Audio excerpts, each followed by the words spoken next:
साल से कार्यकर्ता, हम तो कभी नाराज नहीं हुए। धर्मवीर जी आपके सामने, आप तो सत्ता में रह लिए ना, आप सत्ता में रहे हैं। धर्मवीर मिर्जापुर जी आपके सामने हैं, तो धर्मवीर मिर्जापुर भी अब सत्ता में आ गया, अब उनको अभी चेयरमैन नहीं मिल गया। कभी नाराज काला और रामकरण काला बार बार ये आरोप लगाते हैं कि कृष्ण बेदी मुझे काम नहीं करने देते, आप उनके काम में अड़ंगा क्यों उड़ाते हो बार बार हैं। और भारतीय जनता पार्टी ने भी दावा किया था कि जब हम सत्ता में आ जाएंगे तो भूपेंद्र सिंह हुड्डा की जगह जेल में होगी, लेकिन कोई महिला।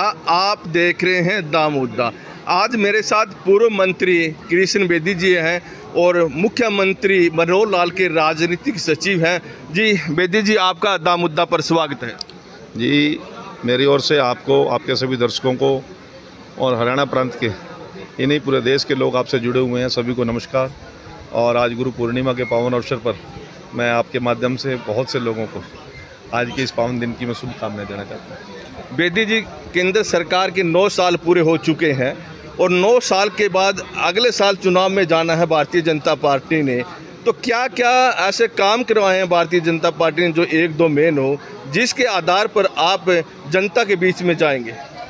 देखिए, 2014 में पूरे देश ने नरेंद्र मोदी जी को मजबूत करने के लिए कमल के फूल का बटन दबाने का काम किया। 2019 में उन्हीं जनता ने और भारी बहुमत से केंद्र में नरेंद्र मोदी जी की सरकार बनाई, कमल के फूल का बटन दबाने का काम किया।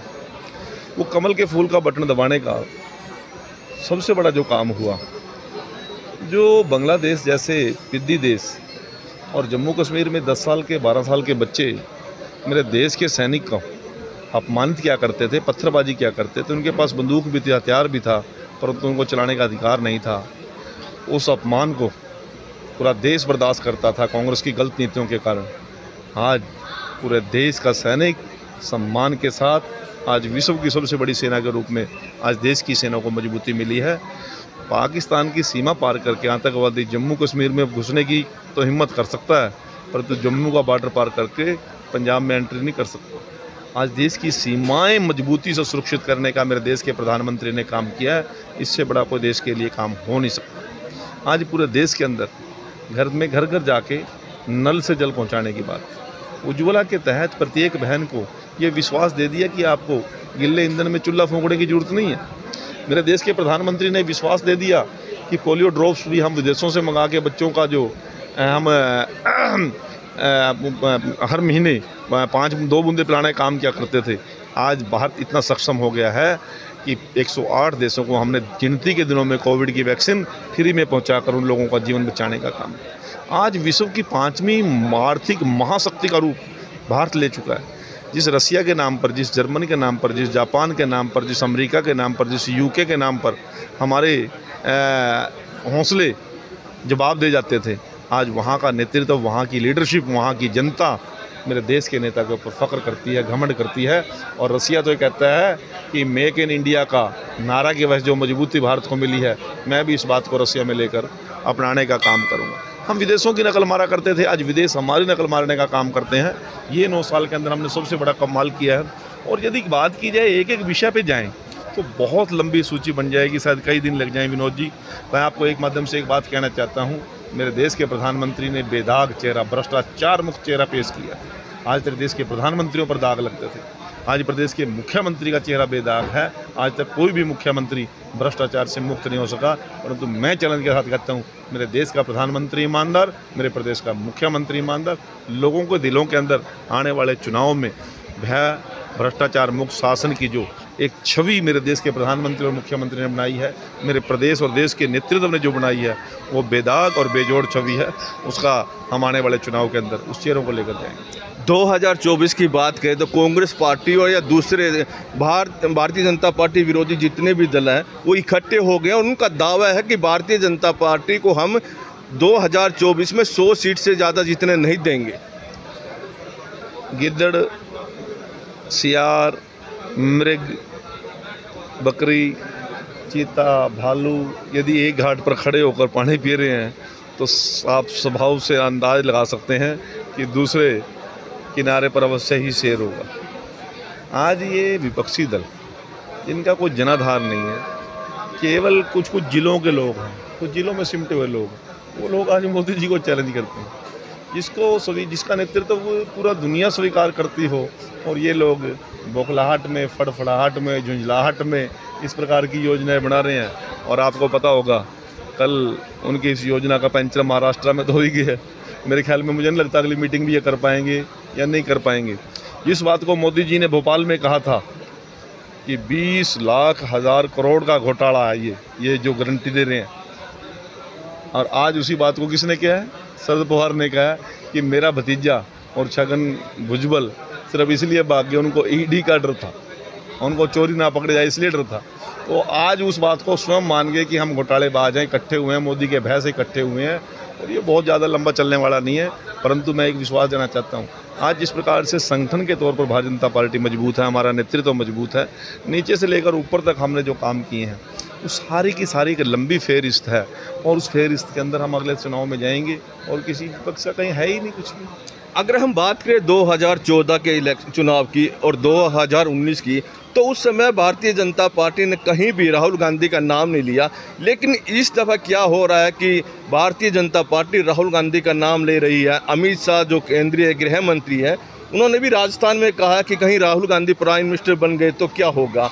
तो इस बार बार राहुल गांधी का नाम पूरी भारतीय जनता पार्टी क्यों ले रही है? कहीं ना कहीं क्या भाजपा को डर लग रहा है राहुल गांधी के नाम पर?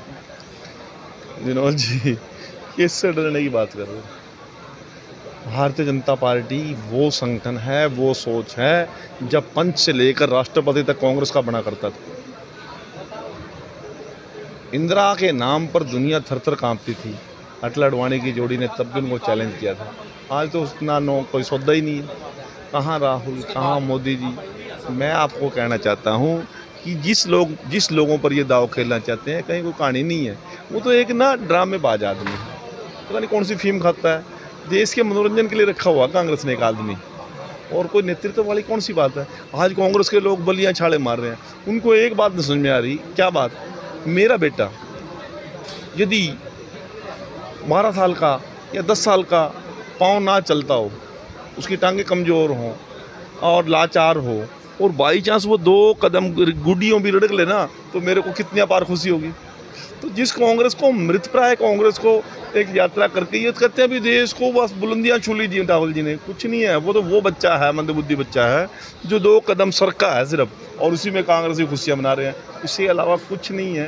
पूरी दुनिया के अंदर, पूरे देश के अंदर, किसी भी प्रांत के अंदर, आप फरीदाबाद से NIT से लेकर बरेली तक पूरे उत्तर प्रदेश में चले जाओ, NIT में उनका एक MLA है नीरज शर्मा, और बरेली में जाके है सोनिया गांधी। बीच में कहीं कोई कहानी है ही नहीं। बरेली के बाद सीधे वायनाड भी नहीं रही।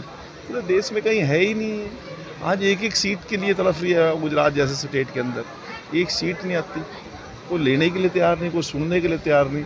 ये खाम खा की गलतफहमियाँ में जीने का कांग्रेसियों को फ़ायदा नहीं है।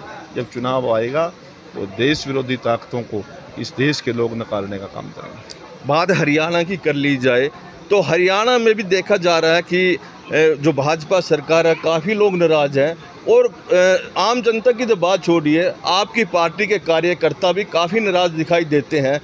उन्होंने कार्यकर्ताओं का कहना है कि 8 साल से उनको बिल्कुल नहीं पूछा गया, तो वो कैसे जब चुनाव आएगा तो कैसे अच्छे मन से, खुले मन से आपकी पार्टी के साथ खड़े होंगे और बूथ पर जाकर वोट दिलाएंगे। भारतीय जनता पार्टी का कार्यकर्ता जो है कभी नाराज होता ही नहीं।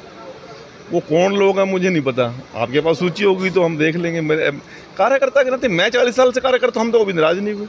धर्मवीर जी आपके सामने, आप तो सत्ता में रह लिए ना, आप सत्ता में रहे हैं। धर्मवीर मिर्जापुर जी आपके सामने हैं, तो धर्मवीर मिर्जापुर भी अब सत्ता में आ गया, अब उनको भी चेयरमैन नहीं मिल गया। कभी नाराज देखिए आपने? चलो आप मिल रहे चेयरमैन नहीं, कोई विषय नहीं है। कार्यकर्ता कोई नाराज नहीं है, और यदि कोई नेता होगा उसका मुझे पता नहीं है। कार्यकर्ता की बात आप कर रहे हैं। भारतीय जनता पार्टी का कार्यकर्ता देश के लिए, समाज के लिए और विचार के लिए जीतता है, ना सत्ता के लालच। हम 40 साल विपक्ष में रहे, हमने तो कभी इस बात की कोई आश्चर्य नहीं था हम सत्ता में आएंगे नहीं आएंगे।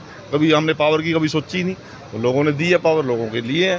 परंतु मैं आपको कहना चाहता हूँ, ये बिना वजह की अफवाहें हैं, ना मुझे इस बारे में जानकारी है, ना कोई बात है। आज सामान्य कार्यकर्ता भी, पन्ना प्रमुख सम्मेलन है, चाहे हमारे कोई भी कार्यक्रम, लगातार जनसंपर्क अभियान गया, सो बढ़ चढ़ कर काम कर रहे हैं और आगे भाग ले रहे हैं। मुझे कहीं कोई ऐसी नाराज़गी वाली बात नज़र नहीं आ सकती, ना नज़र आ रही है। परंतु मैं एक बात ज़रूर कहना चाहता हूँ, कांग्रेस ने एक अफवाह फैलाने का काम किया कि हम सत्ता में आएंगे हम ये करेंगे वो करेंगे, वो झेप मिटा रहे हैं अपनी। भूपेंद्र हुड्डा जी कहते हैं कि मैं गारंटियाँ दे रहा हूँ कांग्रेस सत्ता में आएगी। मैं भूपेंद्र हुड्डा जी से पूछना चाहता हूँ, क्या भूपेंद्र हुड्डा जी गारंटी देंगे कि दुर्भाग्य से कांग्रेस सत्ता में आ गई और मैं मुख्यमंत्री बन गया कि गोहाना कांड और मिर्चपुर कांड दोबारा नहीं दोहराऊंगा, वाल्मीकियों के घर दोबारा नहीं जलाऊंगा, या नहीं जलेंगे, ऐसी गारंटी दे सकता है? क्या भूपेंद्र सिंह हुड्डा गारंटी दे सकता है कि परिवारवाद और क्षेत्रवाद की राजनीति जो पिछले 9 साल मैंने की है उसको मैं तिलांजलि दूंगा? क्या भूपेंद्र सिंह हुड्डा इस बात की गारंटी दे सकता है कि उत्तरी हरियाणा का पैसा, विकास का पैसा रोहतक में जो लेके गया था उसको वापस देने का काम करूंगा? क्या भूपेंद्र सिंह हुड्डा गारंटी दे सकता है कि जिस प्रकार से चाहे जाट नेता हैं उनको एक एक करके अपमानित करके इसने पार्टी से निकालने का काम किया था, वो काम दोबारा नहीं करूंगा? क्या भूपेंद्र सिंह हुड्डा या कांग्रेस गारंटी दे सकती है कि दलित का बेटा प्रदेश का अध्यक्ष था अशोक तंवर, उसके गर्दन पर लठ मार के गर्दन तोड़ने के आगे ऐसी गलती दोबारा नहीं दोहराएंगे? शैलजा को, राजपाल भूखड़ी एमएलए को और नरेश सेलवाल को दोबारा मेरी सरकार में दलित के बेटे अपमानित नहीं होंगे? अरे किस प्रकार की गारंटी है उसकी?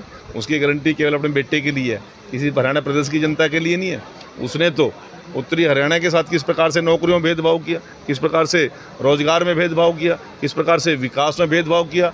आप जब रोहतक से कलानौर पार करके भिवानी में एंट्री करते थे, आपको सड़क ही बता देती थी कि ये भिवानी जिला शुरू हो गया, इतनी सड़क, और अब तक की इतनी सड़क। ये भेदभाव के लोग हैं, जातिवाद और परिवारवाद से छुटकारा इनको है ही नहीं है।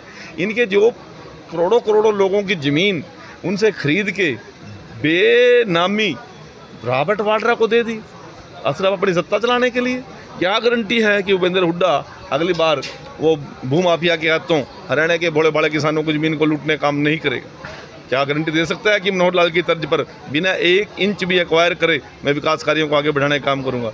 इनकी कोई गारंटी नहीं है, कोई योजना नहीं है। आज पूरा दलित समाज इनसे दुखी है। चौधरी फुलचंद मुराना को अपमानित किया, बहन शैलजा को अपमानित किया, और भाई अशोक तंवर को अपमानित किया।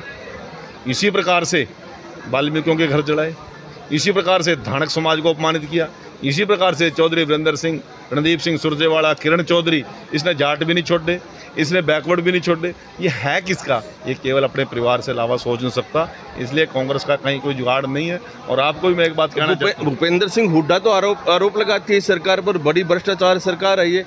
तो सिद्ध कर सका? सिद्ध कर सका क्या? विधानसभा में भाग जाता है, विधानसभा में कहता है मुख्यमंत्री जी आपके ऊपर कोई आरोप नहीं है। एक बात वो कह नहीं सकता, भाग जाता है विधानसभा छोड़ के। 5 साल तो मेरे साथ ही विधायक रहा। मैं आपको विश्वास दिलाना चाहता हूँ, ये लोग तो जुगाड़ में हैं और दूर दूर तक इनको कहीं कुछ नज़र नहीं आ रहा। इनका तो ये कि अब किस तरह छोरा राज्यसभा का मेंबर बन गया, ये की बारी लोकसभा में 2 लग जाए, इतना सा जुगाड़ है और कोई कानून के पास है नहीं। आपके मुख्यमंत्री कार्यालय में एक ऐसा ओएसडी है जिन पर आरोप है गुड़गांव में उन्होंने ज़मीन बना ली और 15 दिन के अंदर पूरा खेल खेला और करोड़ों रुपए की ज़मीन ले गए वो। मैं एक बात आपको विश्वास के साथ कह सकता हूँ, आरोप पे पता नहीं कौन आप पे कितने लगा देगा। इन्हीं में तो 10 आदमी लगा देंगे, मैं भी लगा दूंगा, मेरे ऊपर भी लगा देंगे। आरोप सिद्ध तो होना, आरोप लगाने से कोई दोषी नहीं होता। सैकड़ों लोगों पर आरोप लगते हैं। तो आप उस मामले की जांच करवाएगी सरकार? कर दिया उसने। नौकरियों की बात की जाए, आपकी सरकार का दावा रहता है कि बिना पर्ची और बिना कर्ची नौकरी मिलती है, लेकिन अटैची कांड हुआ था तो वहाँ जो आपकी सरकार के दामन पर दाग तो लग गई है। अटैची कांड हुआ तो अंदर जेल में पड़ा ना, नौकरी भी गई। और यदि कोई रिस्क लेके कोई पंगा लेना चाहे ले लो, हमें क्या दिक्कत है, लेना, परंतु हमारे हाथ से बचेगा नहीं। पहले तो भ्रष्टाचार करने वालों की तरफ कोई झांकने की हिम्मत नहीं करता था, अरेस्ट करने की तो बात ही छोड़ दीजिए। भूपेंद्र सिंह हुड्डा बताए उसके सैकड़ों लोगों पर आरोप है, वो अरेस्ट किया कि उसने अपने राज्य में। मुख्यमंत्री ये दम रखता है कि कितना भी नज़दीक की आदमी यदि करप्शन करेगा तो अंदर जाएगा। बात जेजेपी की कर ली जाए, क्या जेजेपी के साथ 2024 के लोकसभा और विधानसभा चुनाव में गठबंधन होगा? अगर गठबंधन होगा तो कृष्ण बेदी जैसे या दूसरे नेताओं की टिकट के लिए तो लाले पड़ जाएंगे, कहाँ से लड़ेंगे फिर? देखिए, जेजेपी गठबंधन जिस दिन हुआ उस दिन कृष्ण बेदी को सलाह नहीं थी, नहीं रहेगा उस दिन भी वो कृष्ण बेदी की सलाह नहीं होगी, रहेगा तब भी कृष्ण बेदी की सलाह नहीं होगी। हमारे जैसे लाखों कार्यकर्ता हैं और लाखों कार्यकर्ताओं की एक ही ड्यूटी है कि नेतृत्व जो निर्णय ले उसको हंस के हमने स्वीकार करना है और उसको आगे बढ़ाना है। और रही बात टिकट की, टिकट कृष्ण बेदी ने 4 चुनाव लड़ लिए और कितना लड़ेगा? पार्टी को यदि संगठन में जरूरत होगी हम संगठन में काम करेंगे, चुनाव लड़ने की जरूरत होगी चुनाव लड़ेंगे। और गठबंधन रहे भी फिर जेजेपी से या किसी और से, जब हमारा इनेलो से गठबंधन जब भी चुनाव लड़ाया बेदी को तो पार्टी ने ये विषय नहीं होता कि कोई व्यक्ति के लिए ये पार्टी नहीं है, ये समाज के लिए, ये संगोष्ठी के लिए। जहाँ मुझे कोई चिंता नहीं इस बात की। जहाँ जेजेपी के विधायक का आप कोई फर्क नहीं पड़ता, दूसरे और भी है, मुझे व्यक्तिगत कोई फर्क नहीं पड़ता। वो पार्टी का निर्णय है और पार्टी जो निर्णय करेगी कृष्ण बेदी उसके लिए 24 घंटे तैयार। अभी 3-4 तो टिकट की बात करें, पार्टी के मैं तो करते डालूँ। अभी 3-4 रोज पहले जींद में एक रैली थी, भारतीय जनता पार्टी की रैली थी बरवाला में। चौधरी वीरेंद्र सिंह आपकी पार्टी के वरिष्ठ नेता है और उन्होंने कहा कि सड़कें तो बहुत अच्छी बन गई हैं लेकिन चंडीगढ़ में काम नहीं होते। उनका इशारा मुख्यमंत्री मनोहर लाल की तरफ था। उन्होंने साफ कहा कि बदलाव की ज़रूरत है। वो बहुत सीनियर लीडर हैं भारतीय जनता पार्टी के और उनके बड़े अनुभव अपने, और वो क्या क्या मैंने उस बात पे मुझे पता भी नहीं है, ना मैं बरवाड़ा में उपस्थित था, परंतु मैं उस विषय में पढ़ना भी नहीं चाहता हूँ। बहुत सी चीज़ें हैं जिसमें मेरी कोई जिम्मेवारी नहीं, ना मैं प्रदेश अध्यक्ष हूँ, ना मैं कोई संगठन मंत्री हूँ, ना मैं मुख्यमंत्री हूँ, ना मैं कोई ऐसी मेरे पास पार्टी में इस प्रकार की कोई जिम्मेवारी है कि इन चीज़ों की मैं समीक्षा करूँ।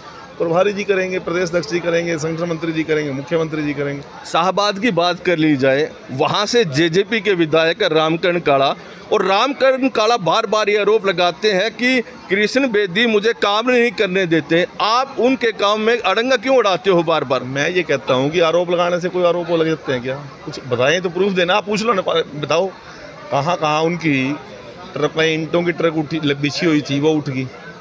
कोई काम रुका हो, कोई कागज़ दिखाए ना आपके सामने, श्वेत पत्र जारी करे, भाई ये काम मैं लेके आया था, योजना लेके आया था, करे। हमने कब कोई प्रूफ थे? आरोप लगाने से कुछ नहीं है। कल कांग्रेस ही लगाएगी और इतना बड़ा हमारा सार्वजनिक जीवन है, दुनिया आरोप लगाने के लिए ही तो है, इससे कोई फर्क नहीं पड़ता। आप सीएमओ कार्यालय में बैठे हो ना, अधिकारी उनके सुनते नहीं, आपकी सुनते हैं। मुझे नहीं पता ना, वो उसकी समस्या है, उसकी क्यों नहीं सुनते। वो सुनाए ना अपनी बात, विधायक है वो, 70,000 वोट लेके गया, सुनाए ना अपनी बात, सुनाने का दम चाहिए ना। देखने को मिला जब भी किसानों का कोई मामला होता है तो कृष्ण बेदी उनके साथ खड़ा नहीं दिखाई देता और रामकरण काला हमेशा रिजाइन देने तक के लिए तैयार होता है। अभी उन्होंने चेयरमैन पद से भी रिजाइन दे दिया था। किसको दिया था रिजाइन? जेल में पाका घूम रहा था, मुख्यमंत्री जी ने क्लियर करनी थी बात, वो कहीं रिजाइन नहीं दिया। और रही बात किसान के साथ खड़ा होने की, कृष्ण बेदी ही किसानों के साथ खड़ा होता है। वो तो उन किसान लीडरों के साथ खड़ा होता है, किसानों के साथ नहीं खड़ा होता। हमेशा उनको उंगली लगा के पिटवाया ना, कृष्ण बेदी ने कभी ऐसी दोगली राजनीति नहीं करी। उसके दफ्तर के सामने पिटे हो किसान या किसान नेता। मैं आपको बताऊं, हमने तो फिर भावांतर शुरू करा है, अब दोबारा फिर डेट बढ़वा रहा हूँ और जो कमी समीरी है पोर्टल में ठीक करा रहा हूँ। वो कर क्या रहे हैं? सिर्फ साथ खड़े होने से क्या होता है? उनका लठ मरवा का अपने घर में बैठ गया, अब रिजाइन भी लेकर भाज गया। देना था तो विधानसभा से देवनर जैन, तो किसानों को भावांतर देवनर जैन हमने दिया ना जैन। वैद कपूर चंद जी अभी हमारे विधायक थे, 6 महीने पहले दे के आए थे, कंवरपाल जी दे के आए थे, श्री चंद्रनारायण दे के आई थी, बीना छिब्बर जी दे के आई थी।